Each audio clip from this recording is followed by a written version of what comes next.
اللہ تیرا ہے احسان، تو نے بڑھا دی سب کی شان، آیا ہے بن کے مہمان نور رمضان، نور رمضان، نور رمضان۔ بس رمضان کی سب سے بڑی تیاری کیا ہے کہ اپنے دلوں کو صاف کر لو پہلے سے، کہ جس دل میں نفرت ہو، بغض ہو، کسی کے لیے غصہ ہو، کسی کے لیے کیا کیا جذبے ہوں، دل صاف کرنا۔ ہمارے گھروں میں روزانہ جھاڑو ہوتا ہے، یہاں مدرسے میں روزانہ صفائی ہوتی کہ نہیں ہوتی؟ کیونکہ دنیا کی اصل گندگی ہے تو جھاڑو ہاتھ سے نہیں چھوٹ سکتا۔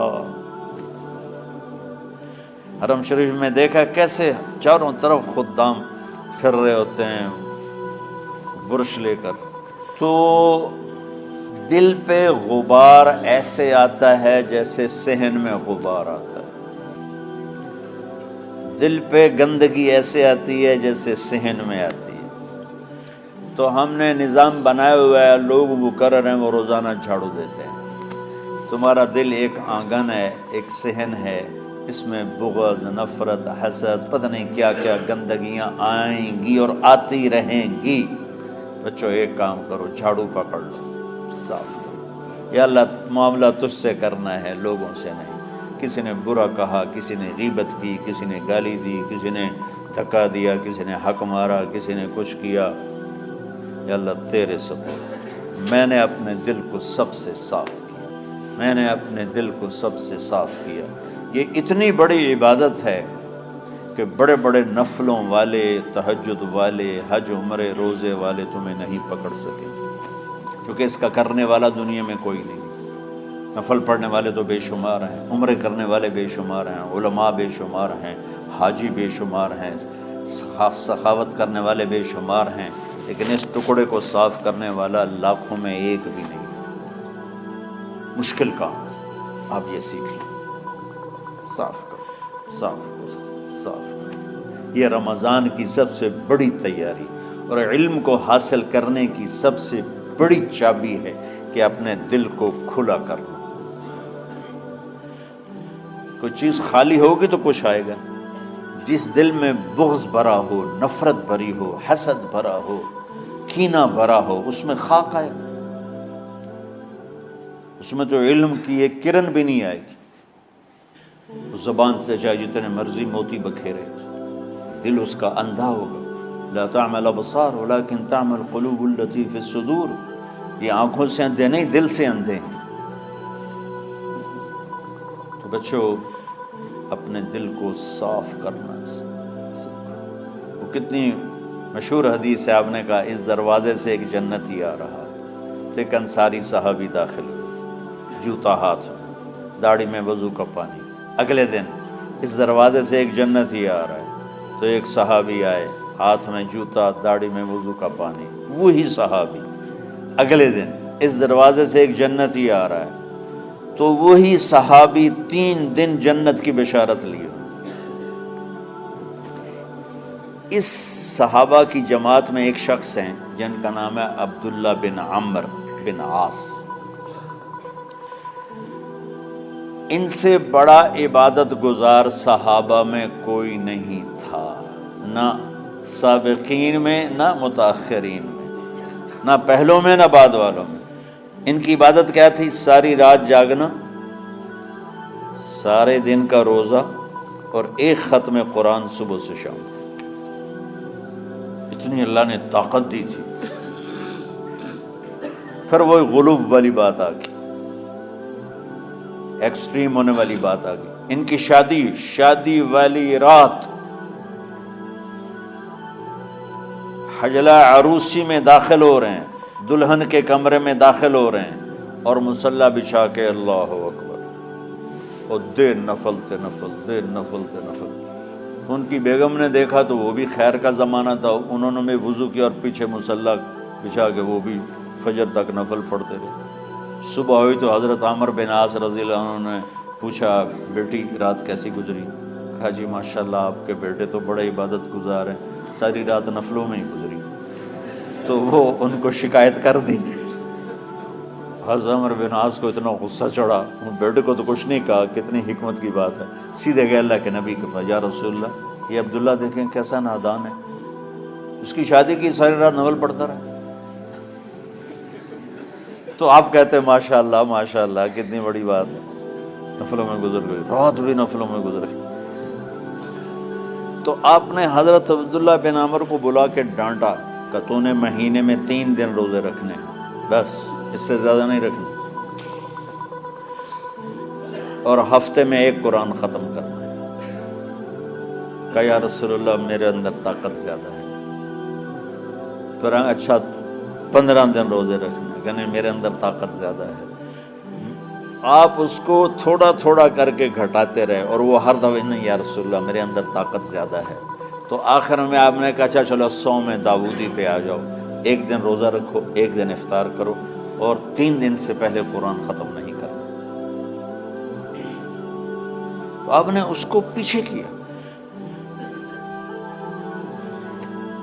یہ بیٹھے تھے اس محفل میں، ان کے دل میں آیا کیا یہ بزرگ مجھ سے زیادہ عبادت کرتا، رات میں ساری جاگتا ہوں، دن روزہ رکھتا ہوں، 1 ختم کرتا ہوں، تو جنت کی بشارت تو مجھے ملنی چاہیے تھی، ان کو کیسے مل رہی؟ یہ کسی کتاب میں نہیں لکھا کہ یہ ان کا جذبہ تھا، لیکن چونکہ میں ان کی سیرت کو جانتا ہوں تو مجھے خیال آتا ہے کہ ان کی نفسیات میں یہ بات آئی ہوگی، چونکہ صرف انہی کو خیال آیا کہ میں جا کے دیکھتا ہوں کہ یہ بزرگ کیا کرتے ہیں۔ تو ان کے پاس پہنچ گئے، چاچا ذرا، وہ ادھیڑ عمر تھے، چاچا وہ میرے ابا تھوڑے ناراض ہیں، تو کچھ دن آپ کے پاس گزارنا کا، بیٹا بسم اللہ آ جاؤ۔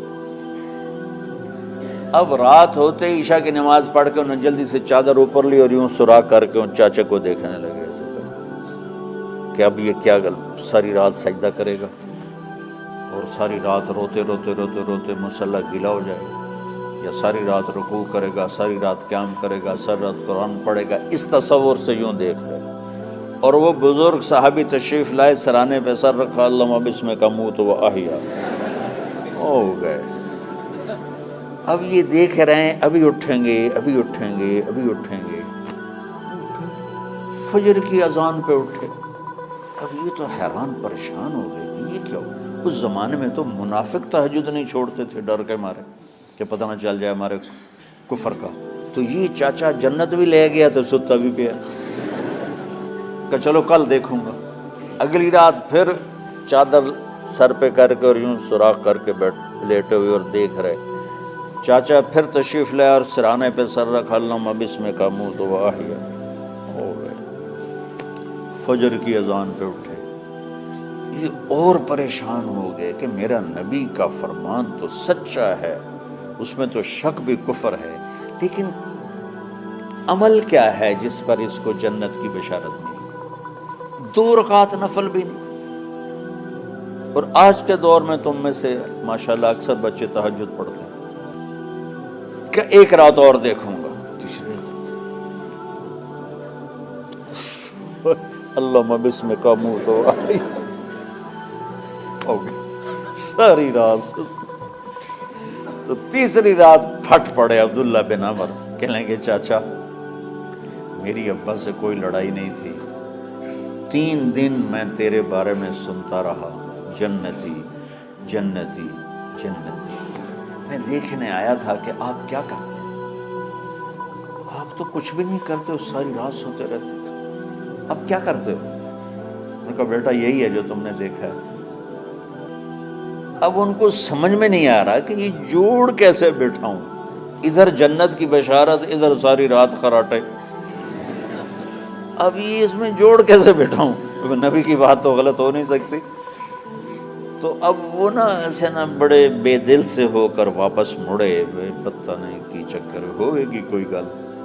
جب وہ دروازے تک پہنچے تو کہنے لگے بیٹا ادھر آنا، واپس آ گئے۔ کہا میں تمہیں اصل راز کی بات بتاتا ہوں۔ کہا کیا ہے کیا ہے؟ تو یہاں ہاتھ رکھا، کہا یہ جو دل ہے نا اس میں کسی انسان کی نفرت نہیں۔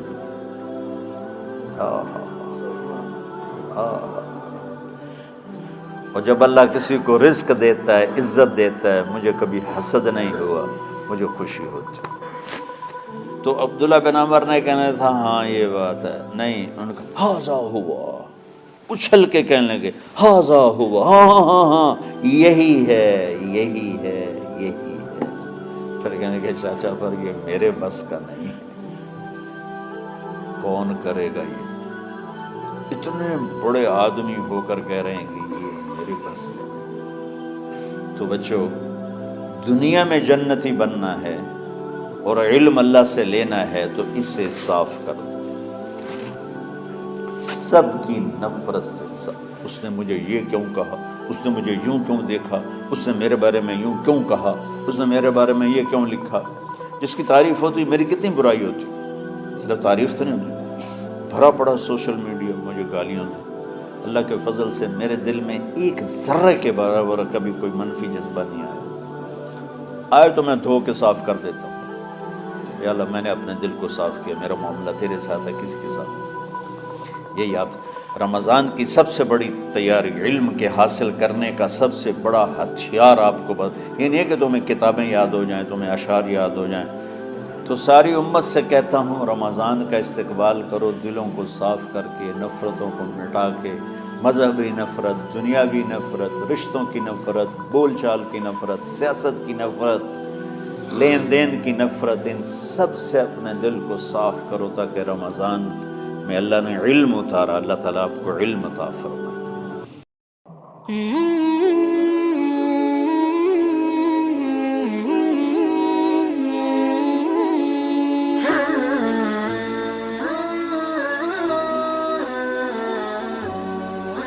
السلام پیارے دوستوں، بھائیوں، کیسے ہو؟ سب خیریت سے ہو؟ امید کرتا ہوں آپ کو یہ بیان بہت پسند آیا ہوگا اور اس پر ضرور عمل کریے گا۔ آپ لوگوں کو بہت بہت بہت رمضان مبارک۔ ایڈوانس میں روزے رکھیے گا، نمازیں پڑھیے گا، اچھے اعمال کریے گا، اور اگر کسی سے جھگڑے ہو، کسی سے نفرت ہے، کسی سے کوئی دشمنی ہے، سب کو معاف کریں پلیز۔ امید کرتا ہوں کہ اس پہ آپ ضرور عمل کریں گے اور مجھے بھی اپنی دعاؤں میں یاد رکھیں۔ میرا چینل سبسکرائب کریں، شیئر کریں، شکریہ۔